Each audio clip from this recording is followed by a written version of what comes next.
ये आकाशवाणी रायपुर है। छत्तीसगढ़ी समाचार बुलेटिन के संग सुहेल खान यजदानी के जय जोहार। अब सुनाओ आज के प्रमुख समाचार।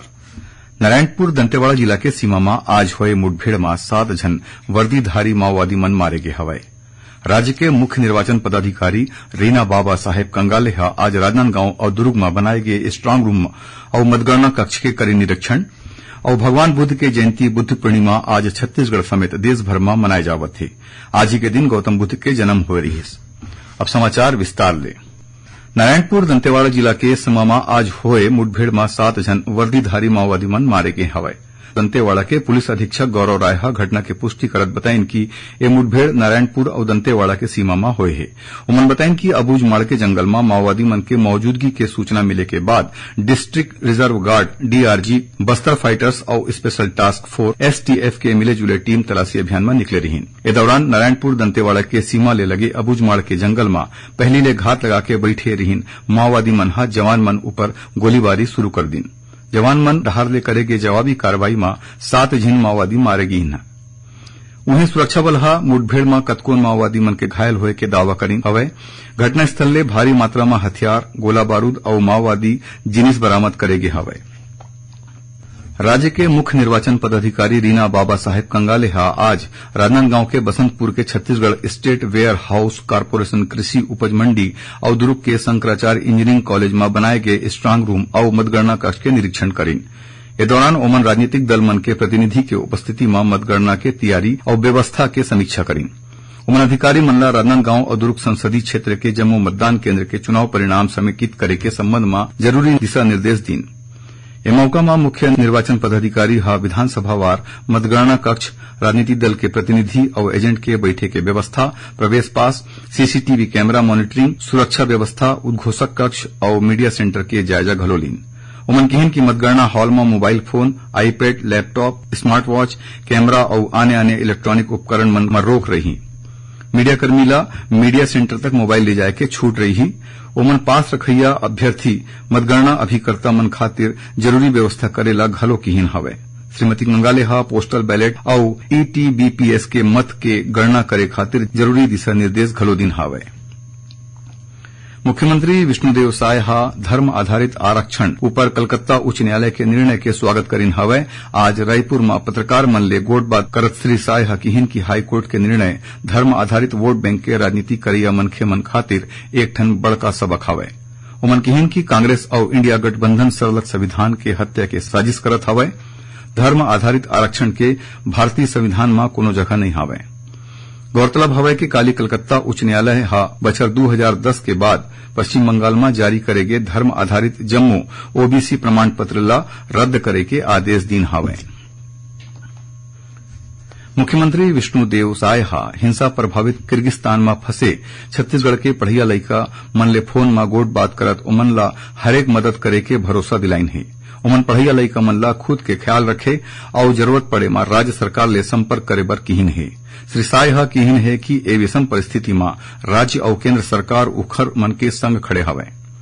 मुख्यमंत्री बिलासपुर जिला के मस्तूरी निवासी छात्र विजय और जांजगीर चांपा जिला के शिवानी ले बात करत किहिन कि केंद्र सरकार किर्गिस्तान सरकार के संग संपर्क में हवय। जानवा के मुताबिक किर्गिस्तान के राजधानी बिश्केक में उहां रहिया लोगन और दूसर देश ले पढ़ाई करे खातिर पहुंचे पढ़ैया लइका मन के बीच लड़ाई के बाद सरलग तनाव के स्थिति बने हुए है। किर्गिस्तान में छत्तीसगढ़ के तकरीबन 70 जन पढ़ैया लइका समेत जम्मू देश के तकरीबन 15,000 पढ़ैया लइका मन मेडिकल और आने विषय के पढ़ाई करत हवय।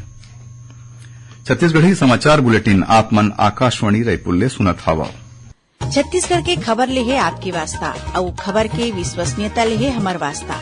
आकाशवाणी समाचार रायपुर के प्रादेशिक समाचार बुलेटिन के संगे संग हमार समसामयिक कार्यक्रम आप रेडियो के संग अपन मोबाइल में घलो सुन सकत हो। आकाशवाणी समाचार फेसबुक, ट्विटर और यूट्यूब में घलो हावय। हमार फेसबुक पेज हरे Chhattisgarh news on AIR, Twitter handle CGAIR news और हमार यूट्यूब चैनल हरे छत्तीसगढ़ AIR न्यूज। तो अब रेडियो के संगे संग आपके मोबाइल के माध्यम ले हम आप तक पहुंचत हन। छत्तीसगढ़ के हर खबर पर सुनत रहो आकाशवाणी समाचार। आओ अब आगू बढ़थन बाचे समाचार कोती। कोयला घोटाला मामला में निलंबित हुए आईएएस रानू साहू और सौम्या चौरसिया ला रायपुर के विशेष अदालत हा 4 दिन के रिमांड में ओडब्ल्यू ला सौंप दिन हवे। ये दोनों झन ला प्रोडक्शन वारंट में डिमांड में ले खातिर न्यायाधीश अतुल श्रीवास्तव के वोट में पेश करेगी रहीस। एखर ले पहली ई ओडब्ल्यू हा रायपुर के केंद्रीय जेल में रानू साहू और सौम्या चौरसिया ले पूछताछ करे रहीस। एखर अलावा ई ओडब्ल्यू हा कोयला घोटाला मामला सेती जेल में बंद निलंबित आईएएस समीर बिश्नोई और कारोबारी शिवशंकर नाग और सूर्यकांत तिवारी ले पूछताछ घलो कर चुके हवे। जसपुर जिला हा स्वास्थ्य विभाग के सहयोग ले नशा के खिलाफ अभियान शुरू करे हवे। ए संबंध में बीते दिन पुलिस अधीक्षक कार्यालय में बैठका हुई। बैठका में पुलिस अधीक्षक शशि मोहन सिंह, मुख्य चिकित्सा और स्वास्थ्य अधिकारी वी के इंदवार हा नशा के खतरा के बारे में विस्तार ले जानकारी दी। इस दौरान कोटपा एक्ट के तहत कार्रवाई खातिर पुलिस और स्वास्थ्य विभाग डहार ले एक टीम विशेष टीम के गठन करेगी। ये टीम लोगन मन ला नशा के खतरा के बारे में जानकारी देवे के संगे संग पुलिस अधीक्षक डहार ले अभिनीत और निर्मित शॉर्ट फिल्म दिखाई। बिलासपुर के पुलिस अधीक्षक रजनेश सिंह डहारले हेलमेट बैंक अभियान चलाए जावत है। यही कड़ी में आज शैक्षणिक संस्थान स्मार्ट वैल्यू के पढ़ैया लइका मन हा रैली निकाल के लोगन मन ला हेलमेट पहिरे खातिर जागरूक करीन। ये मौका में सब इंस्पेक्टर उमाशंकर पांडे हा पढ़ैया लइका मन ला बतावत किहिन कि अगर युवा मन दुपहिया गाड़ी चलाए के बेरा हेलमेट के उपयोग करही तो मृत्यु दर में 70% कमी हो सकत है। शीघ्र लेखन और मुद्र लेखन कंप्यूटर कौशल परिषद लोक शिक्षण संचालनालय छत्तीसगढ़ डहार ले हिन्दी और अंग्रेजी कंप्यूटर मुद्र लेखन के कौशल परीक्षा कोनो कारण ले स्थगित कर दे गए हवे। ये परीक्षा रायपुर, दुर्ग, बिलासपुर और बस्तर संभाग में 26 मई, 2, 9 और 16 जून के होया रही। परीक्षा के फेर राखे जाए के संबंध में नवा तिथि निर्धारित कर परीक्षार्थी मन ला मीडिया और परिषद के वेबसाइट के जरिया ले जानकारी दे जाही। राजनांदगांव जिला में पुलिस डहार ले ग्रामीण मन ला अपराध ले बचाए खातिर जागरूकता अभियान चलाए जावत है।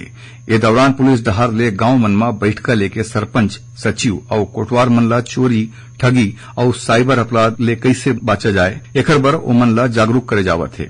संगे संग ओमन ला कोनो तरह के अपराध ला लेके पुलिस के सहयोग करे के अपील करे जावत है। एकर अलावा गांव में घुमैया और फेरी लगैया लोगन मन के नाव पता कोटवारी पंजी में दर्ज करे और थाना में सूचना देवर कहे गे हवे। भगवान बुद्ध के जयंती बुद्ध पूर्णिमा आज छत्तीसगढ़ समेत देश भर में मनाए जावत है।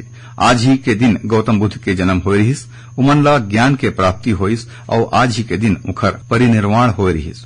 ए अवसर में राष्ट्रपति द्रौपदी मुर्मू, उपराष्ट्रपति जगदीप धनखड़ और प्रधानमंत्री नरेंद्र मोदी हा देशवासी मन ला अपन शुभकामना दीन हवे। राष्ट्रपति मुर्मू हा किहिन है कि भगवान बुद्ध हा सत्य, अहिंसा, सद्भाव, मानवता और जम्मो प्राणी मन के प्रति प्रेम के संदेश दीन है। उन्हें छत्तीसगढ़ के राज्यपाल विश्वभूषण हरिचंदन और मुख्यमंत्री विष्णुदेव साय हा घलो प्रदेशवासी मन ला बुद्ध पूर्णिमा के बधाई और शुभकामना दीन हवे। आखिर में प्रमुख समाचार एक घाव फेर। नारायणपुर दंतेवाड़ा जिला के सीमा में आज हुए मुठभेड़ में 7 जन वर्दीधारी माओवादी मन मारे गए हवे। राज्य के मुख्य निर्वाचन पदाधिकारी रीना बाबा साहेब कंगाले हा आज राजनांदगांव और दुर्ग में बनाए गए स्ट्रांग रूम और मतगणना कक्ष के करे निरीक्षण। और भगवान बुद्ध के जयंती बुद्ध पूर्णिमा आज छत्तीसगढ़ समेत देश भर में मनाए जावत है। आज ही के दिन गौतम बुद्ध के जन्म हो रही है। एकरे संग छत्तीसगढ़ी समाचार बुलेटिन इहे सिरावत है। जय जोहार।